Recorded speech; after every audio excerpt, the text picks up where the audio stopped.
Biberon de télévision, la chaîne de votre génération. Avec passion, Barcelone était dans Zembele. Biberon de télévision, la chaîne de votre génération. Avec passion, Barcelone était dans Zembele.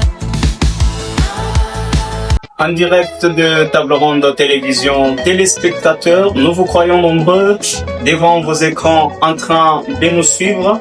Nous sommes fiers parce que vous nous accordez ce temps d'échanger avec vous. Nous sommes dans le compte pour votre magazine Table Ronde. Table Ronde, c'est votre émission qui traite des questions d'actualité politique ici en République démocratique du Congo, dans la province d'Ikassé centrale, dans la ville de Kananga, évidemment, où nous nous retrouvons présentement. Sur ce plateau, nous allons recevoir Dr Papi Bakenge.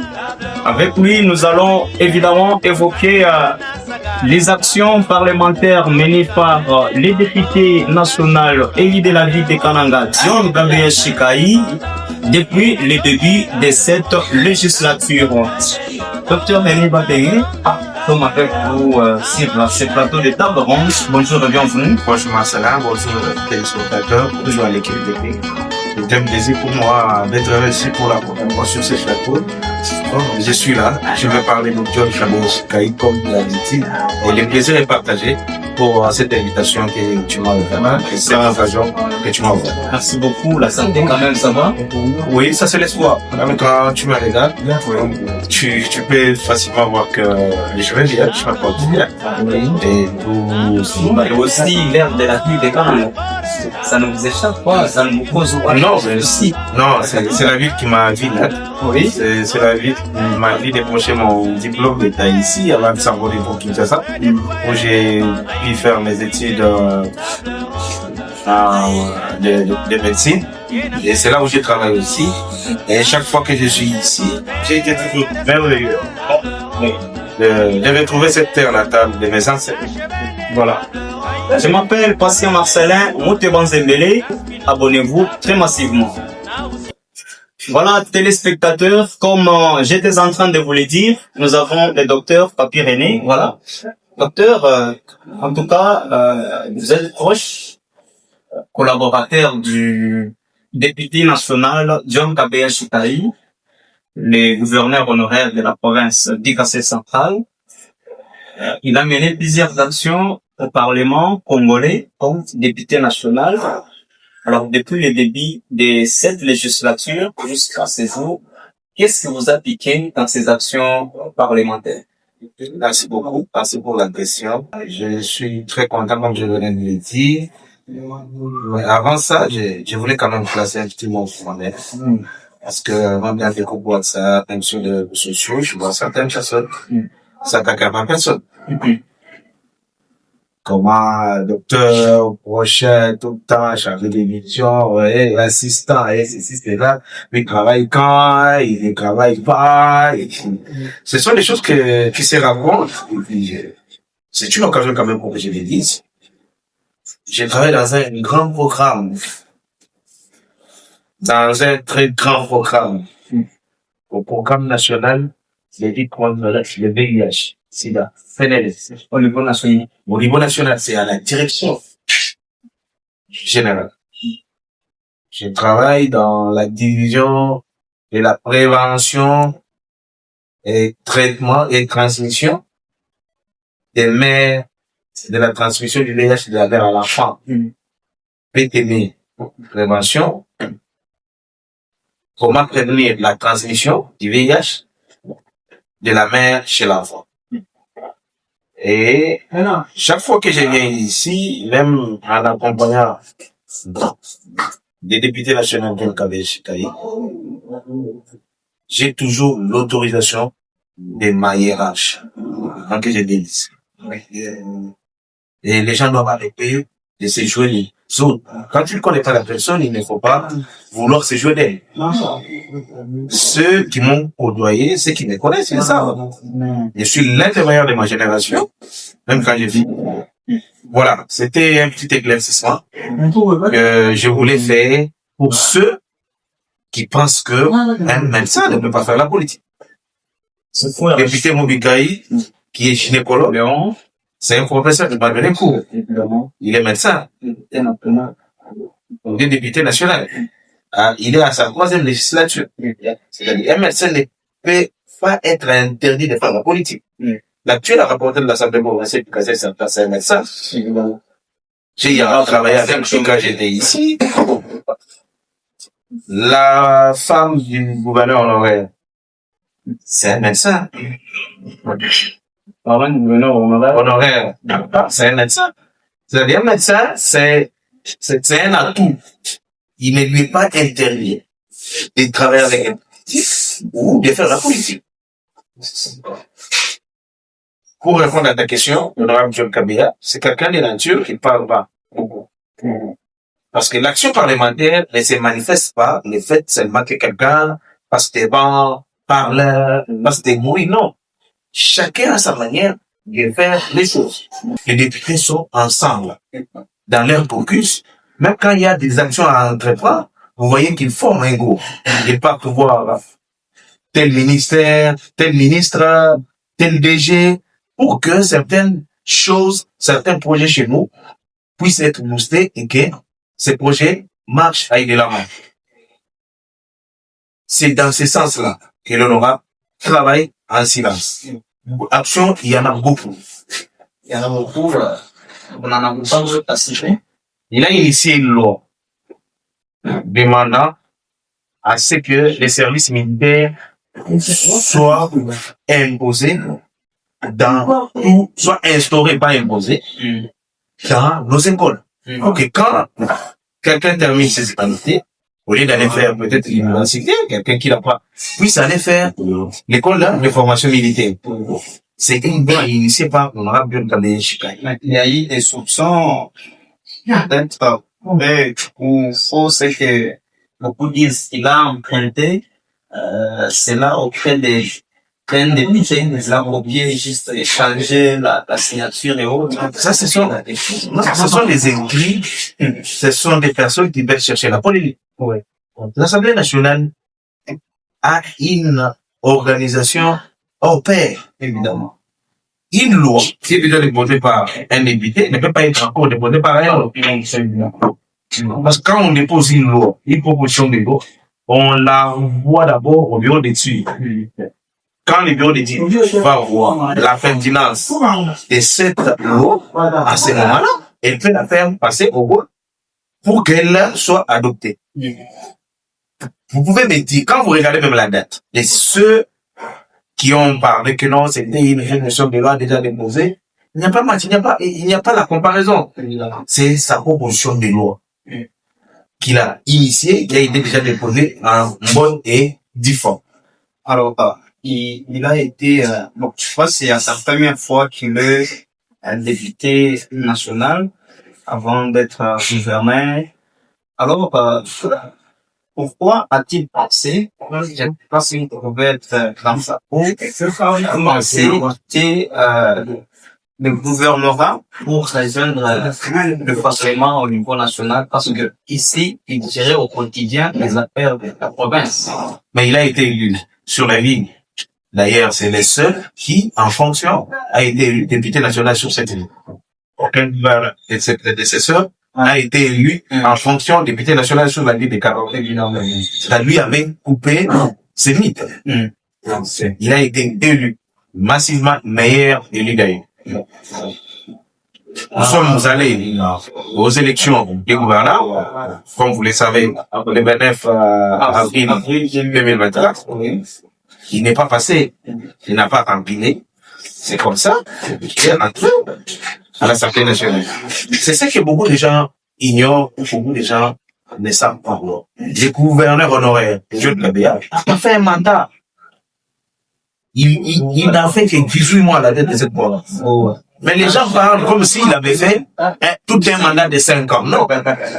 Il a été élu le 6 mai, si j'ai une bonne mémoire, 2022.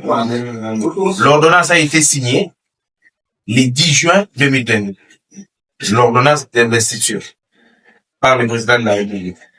et il a pris possession de la province le 20 juin. Le 20 juin 2023, il avait totalisé une année. Et à partir déjà du mois de novembre, on était déjà dans la fièvre des élections. Novembre, c'était la campagne électorale. Et après les élections, il y avait une nouvelle assemblée provinciale qui a été installée, qui n'avait pas donné d'options, qui avait interdit que le gouvernement, si peu savait à cette époque, ne puisse plus toucher aux finances de la province. Voilà, c'est un éclaircissement que les gens doivent comprendre. Mais quand les gens parlent, peut-être pour les diaboliser, ils pensent qu'il a fait 2 ans, et qu'il a fait tout un mandat. Non, il n'a fait que 18 mois. La chance n'avait pas souri pour qu'il puisse remplir le mandat. C'est comme ça qu'il avait opté pour l'Assemblée nationale. 18 mois, quelqu'un peut quand même faire quelque chose de visible. Ah, il l'a fait, hein. Il l'a fait. Les ronds-points aujourd'hui, pour qui les gens, ils vont comme un site touristique pour se prendre des photos, c'est sur la gouvernance de John Kabea. Contrairement à ce qu'il avait promis dans son projet quinquennal au camp d'action. Non, mais lui n'avait pas un mandat de 5 ans pour qu'il fasse un projet quinquennal. Voilà. Donc, il avait fait un projet selon le temps de mandat qui lui restait. Voilà. Alors, comme on parle de cette figure de grande envergure ici au Conseil central, il est également président du office des députés provinciaux, je dirais nationaux, pour la province du Conseil central. Alors, c'est quoi son engagement? Parce que on constate qu'il y a aussi d'autres députés nationaux qu'on ne pas le citer, qui n'assemblisent pas véritablement. Mais c'est quoi aussi? Étant, si vous voulez, étant président du caucus, qu'est-ce qu'il peut aussi faire pour que ces derniers puissent se souder d'un commun accord et que le développement de la province soit effectif à travers les actions?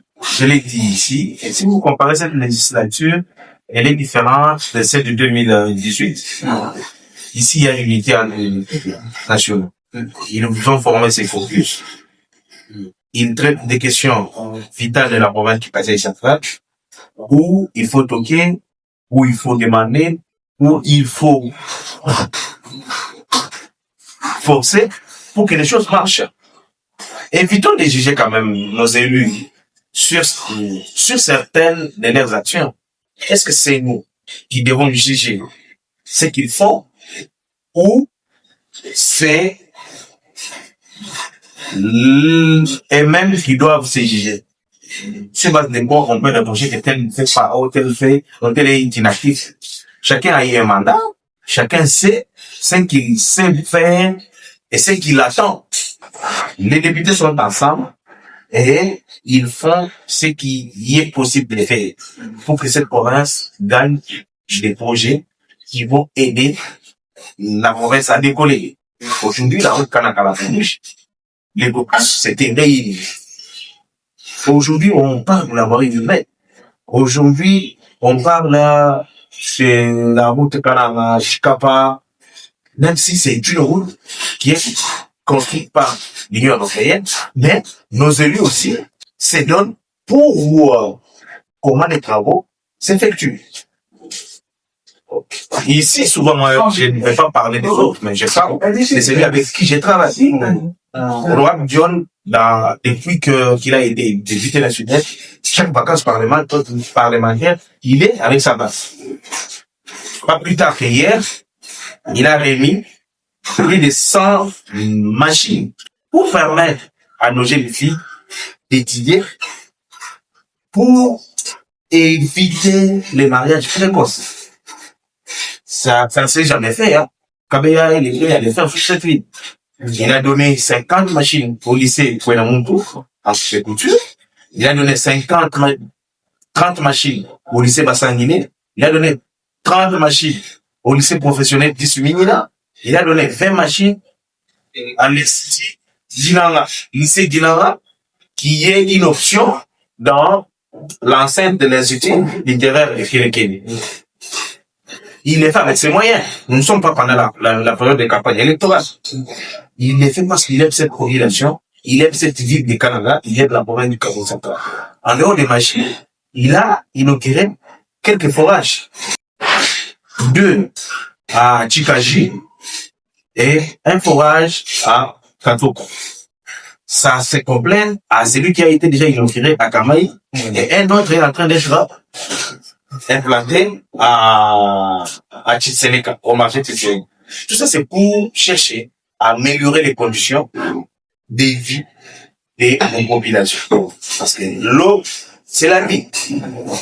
Et quand quelqu'un s'investit à donner des machines à coût de bonne qualité à nos écoles qui n'en avaient pas. Vous entrez dans la salle des pratiques, tu sais maintenant, tu vas plaindre. Des machines qui datent de 50 ans. Il n'y en a plus. Alors, une école qui a plus de 300 élèves.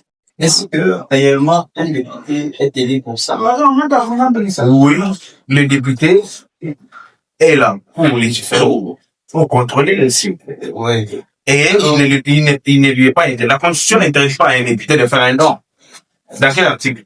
Non, pas seulement, même un même particulier peut le faire. Oui, mais ce particulier ne l'a pas fait. Oui, alors, comment, pour un député, c'est là, pas seulement John Kabeya, on peut prendre aussi, d'une façon globale. Non, ne cite pas les noms des députés. Je ne suis pas les noms de quelqu'un, mais je prends d'une façon générale, vous verrez un député, quand il fait une notation pareille, ça entre dans les cadres de ses actions parlementaires. En quoi cela consiste des actions parlementaires? Parce que ça n'entre pas dans le rôle d'un... Mais l'argent avec lequel il a acheté ces machines-là revient d'où?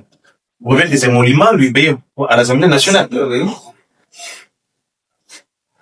Ça revient de ces monuments payés à l'Assemblée nationale. Mais comment ça ne doit pas être une action parlementaire? L'action parlementaire, c'est pour... Parce que quand un député vient, on dit que ce sont les vacances parlementaires. Les vacances parlementaires, il vient restituer ce qu'il a fait. Il vient récolter les doléances de la population. Et la fois dernière, on dit il faut donner.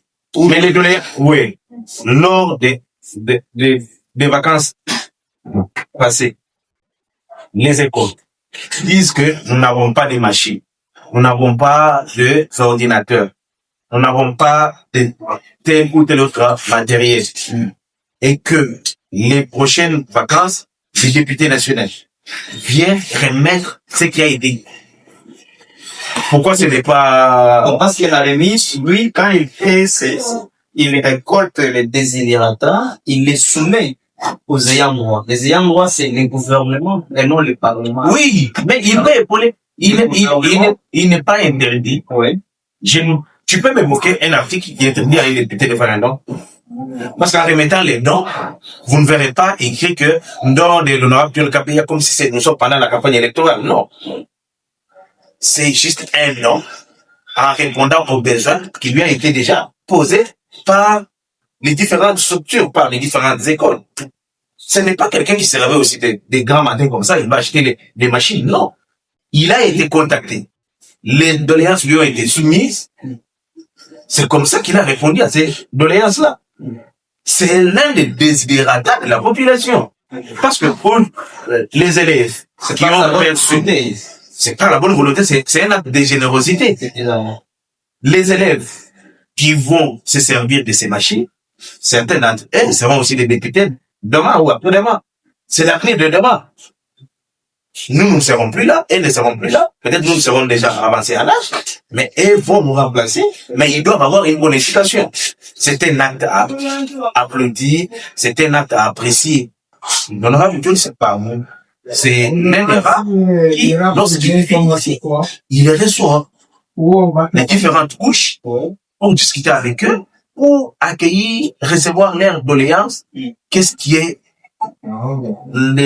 telle couche qu'est-ce que nous pouvons faire? Qu'est-ce qu'il faudrait à la place de celle-ci? Qu'est-ce qu'il faudrait? Mais voilà, c'est d'une manière, c'est ce que je pouvais dire autour des actions parlementaires. Est-ce que dernièrement, il soutient la vision qui s'inspire le président de la République? Il y a aussi des sectes Mais bien sûr, Le président de la République soutient la masculinité positive. Oui. C'est lui le champion. Hein. C'est les champions. Honorable est dans sa vision. C'est un élu de l'UDPS. Il a été élu sur cette ville, sur les listes de l'UDPS. Et l'acte qu'il a posé hier, c'est pour soutenir la vision du chef de l'État. Les chefs qui veulent voir les jeunes filles évoluer, étudier, au lieu de les pousser au mariage précoce. Il a, même dans son message, dans toutes les écoles où nous sommes passés, il a demandé aux filles de s'adonner aux études. Parce qu'aujourd'hui, ici, dans le temps passé, déjà 14 ans, il y avait le mariage précoce. Parce qu'une fille, dès qu'elle commence, permettez-moi ça en tant que médecin, elle commence à avoir déjà ses menstrues, elle peut féconder. Elle peut accoucher. Et dans le temps, à 14 ans, 15 ans, dès qu'elle commence à avoir ses menstrues, elle pouvait être poussée à aller au mariage. Voilà, nous sommes en train de terminer, docteur, on est en train de parler sur les actions du député national John Kabea Chikai. Et tout le monde connaît cette province qui s'est engagée pour l'amélioration des conditions de vie des Kanangais, le développement de la province d'Ikassai central à son actif comme gouverneur. Et la vision qui s'est enchaînée jusqu'à présent avec sa nouvelle casquette de député national. Voilà, docteur René Bakeye, à nos téléspectateurs qui nous ont suivis juste ici. Qu'est-ce que vous promettez à toute la population du Kassai central en rapport avec la suite de l'engagement du député national John Kabea? Mais avant d'arriver là, le président de la République, Félix Tshisekedi, était ici à Kananga. Il a visité la route Kalambangouche, le député national John Kabea était lui-même là. À Katambayi, à l'inauguration de l'université de Kananga, les impressions, vos propres impressions et aussi les impressions des commandants. Non, ce sont les impressions de satisfaction des jours. Parce que c'est l'honorable John Kabea, à cette époque-là, gouverneur de cette province, qui avait posé la première pierre au site de Katambayi pour la construction de cette grande université. C'est merveilleux. Cette université, ça fait 18 ans qu'on n'avait aucune université moderne sur cette ville. Mais dans 7 ans, le président Tshisekedi a fait ce que l'autre n'a pas fait dans 18 ans. Il faut l'applaudir. Il faut l'accompagner. Il faut aussi prier pour lui. Si vous voyez aujourd'hui cette guerre qui nous est imposée par les Rwandais, c'est pour profiter de nos minéraux, parce que, à la tête de ce pays, nous avons un digne fils, né du père et des mères, connu de tous, qui se bat pour instaurer la paix dans notre pays. Ce n'est pas facile. Nous l'accompagnons, nous les félicitons, et nous lui prions de donner toujours injonction pour que la route Kalambangouchi finisse, pour que Chute Katende finisse. Ça va nous aider pour que l'espace Grand Kassai soit aussi connecté au monde. Si nous aurons un courant permanent 24 heures sur 24 sur cette ville, personne ne peut penser à aller ailleurs. On pourra venir avec des grandes industries. On pourra installer des grands hôpitaux sur cette ville avec toutes les conditions réunies pour permettre à nos populations d'être bien traitées. C'est une joie pour moi. C'est la joie aussi pour l'honorable John Kabea. Oui. Il est député. Près de son peuple, il est toujours à proximité. Il fait beaucoup d'actions. Il est encore président de la sous-commission FRDC. C'est pourquoi, pas plus tard, qu'avant qu'il vienne dans ses vacances parlementaires, il a fait l'est du pays. Il a été à Ituri, il a été à Luboya Kachama. C'était pour s'enquérir de la situation. Il y a des actions qu'on ne peut pas dire sur la place publique. Et il ne faut pas oublier que l'honorable John, c'est un député élu de l'UDPS. Le gouvernement qui est en place, c'est un gouvernement de l'UDPS. Il les soutient pour que ce gouvernement réponde favorablement aux besoins de la population. Il sera toujours là, c'est pourquoi vous l'appelez. Il a été appelé candidat d'ici avant qu'il devienne gouverneur, et on lui a donné le nom de Wanzang. c'est-à-dire l'homme de Dieu, ce qu'il fait en tant qu'humain, il a ses faiblesses, mais il fait beaucoup de ce que les gens ne s'attendaient. Aujourd'hui, c'est le temps de Kabeya, que vous le vouliez ou pas, sur cette ville. Personne ne peut avoir la masse que lui a. Nous devons l'accompagner. Les institutions, les gens passent. Ceux qui étaient forts hier ne le sont plus aujourd'hui. Ceux qui sont forts aujourd'hui ne le seront plus demain. Mais nous devons accompagner ceux que Dieu a bénis, ceux que Dieu a élevés, pour que, pendant leur temps, que la ville, la province, puisse bénéficier, c'est dont elle a besoin. Et puis vous garantissez, bon, vous avez déjà la question que la suite de ces actions parlementaires sera communautaire. Toujours. Elle sera toujours communautaire. Et elle sera toujours plus près de sa base, comme je l'ai dit. Retenez-le, je vous rassure, que tous ces 5 ans qu'il passera au sein de l'hémicycle de l'Assemblée nationale, il sera toujours plus près de cette population qu'il avait élue massivement. Il y répondra à leurs doléances. Il amènera aussi leurs doléances, leurs désidérata au niveau du gouvernement. Voilà, à moins que vous ayez un dernier mot à nos téléspectateurs, à tous ceux qui nous ont regardés. C'est te dire merci. De terminer. Te dire merci pour l'invitation. Merci. Mais dire merci aussi à la technique. Je crois que cette opportunité, vous me l'avez offerte. C'est une première. Elle ne sera pas évidente. Et à chaque fois que vous aurez besoin de moi, je répondrai à cette invitation avec joie. Mais je termine par ceci, les nouveaux vivants. Soutenons nos leaders. C'est le plus important. Nous devons nous aider, nous aimer, nous souder, nous tenir main dans la main pour aider cette province à aller de l'avant. Jules Kabeya restera toujours plus proche de cette population qu'il a élue. Il répondra favorablement à l'aide. La haine ne puisse pas nous diviser, que la peur quitte nos esprits. Et voilà, téléspectateurs de Table Ronde Télévision, c'est terminé pour ces magazines Table Ronde sur Table Ronde TV, la chaîne de votre génération. Je m'appelais Patient Marcelin Moutouban-Zembele. Comme nous vous l'avons dit, nous avons accueilli le docteur Papi René Batené, proche collaborateur du député national John Kabeya Chipayi. Avec lui, nous avons évidemment évoqué les actions parlementaires menées par les députés nationaux John Kabeya, élu de la circonscription électorale de la ville de Kananga. C'était un plaisir d'avoir été non seulement avec vous, avec lui, mais aussi avec vous. Il ne me reste qu'à vous dire merci. Au revoir. Abonnez-vous massivement sur votre chaîne YouTube Table Ronde Télévision.